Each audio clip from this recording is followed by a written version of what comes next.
দর্শক, আমরা একটি টাইগারের গল্প শুনব। আমি এখন অবস্থান করছি ঢাকা বিশ্ববিদ্যালয়ের কবি জসিমউদ্দিন হলে।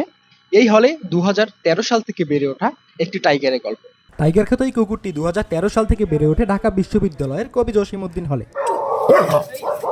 কুকুরটির দেহ গর্জন যতটাই টাইগারের মতো, ঠিক ততটাই বন্ধুত্বপূর্ণ। টাইগারকে দেখে আসলে তাকে টাইগারই মনে হয় আর কি, কুকুর বলে প্রথম মনে হয় না প্রথম দেখাতে।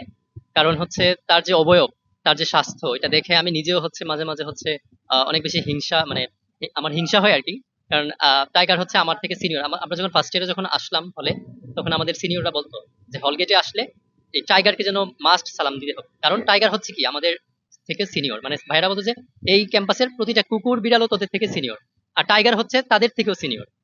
তো টাইগারকে দেখে হচ্ছে আমরা সবসময় হচ্ছে অনেক বেশি এক্সাইটেড।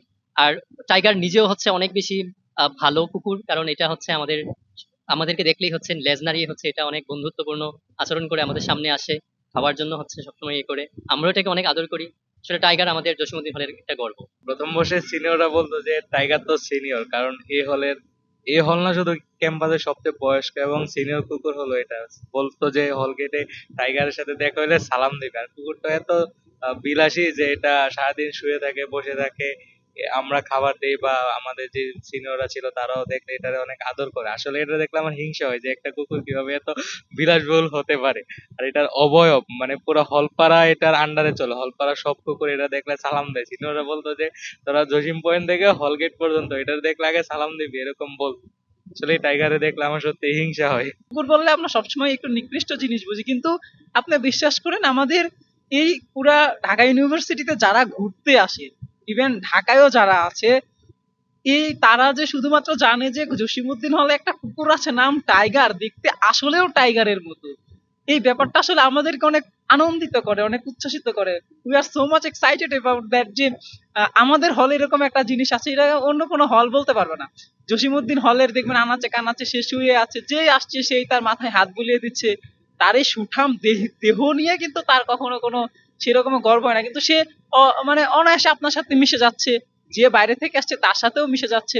তো এটা আমাদেরকে অনেকটা আনন্দিত করে এবং উচ্ছ্বসিত করে যে হ্যাঁ, আমরা টাইগারের পরিচয়টা অন্তত আমরা দিতে পারতেছি যে হ্যাঁ, আমাদের সুন্দরবন ছাড়াও কবি জসিমউদ্দিন হলে একটা টাইগার আছে। হলের প্রতিটা মানুষ ভালোবাসে এই টাইগারকে, এবং পুরো ঢাকা বিশ্ববিদ্যালয়ের এমন কোনো শিক্ষার্থী নেই যে এই টাইগারকে চিনে না। কুকুরটি যতটাই টাইগারের মতো, ঠিক ততটাই অলস। কুকুর এটা থাকতে থাকতে আমাদের মাঝে মিশুক হয়ে গেছে ওই মিলে আর কি। এটা চলাফেরা এখন অনেক সহজ হয়ে গেছে, মানুষের সাথে মিশতে পারে। টাইগার করে ডাক দিলেই সাথে সাথে চলে আসবে। এটার খাওয়া দাওয়া অন্যরকম। সকালে আমি 4টা ডিম খাওয়াইছি এটারে, এমন রেগুলার খাওয়াইতে হয়, এটারে খাইতেই হবে। সে চলতে হইলে তার খাইতেই হবে। এমন অলস, অনেক অলস। সে সহজে খাইবে না, এমন ভাব নিব যে সে খাইবই না, কিন্তু পরে ঠিকই খায়। ঢাকা বিশ্ববিদ্যালয়ে পড়ে অথচ আমাদের জসিমউদ্দিন হলের টাইগারকে চেনে না এরকম শিক্ষার্থী সম্ভবত খুবই কমই আছে।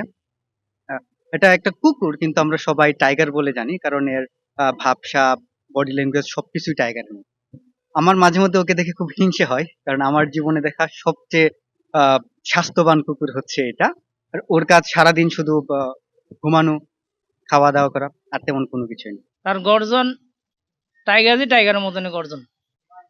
দেখতো টাইগার, সে গর্জন করে টাইগারের মতন, এবং কি তার শরীরের ফিগার সব স্ট্রাকচার টাইগারের মতন। এই কারণে সে বিখ্যাত।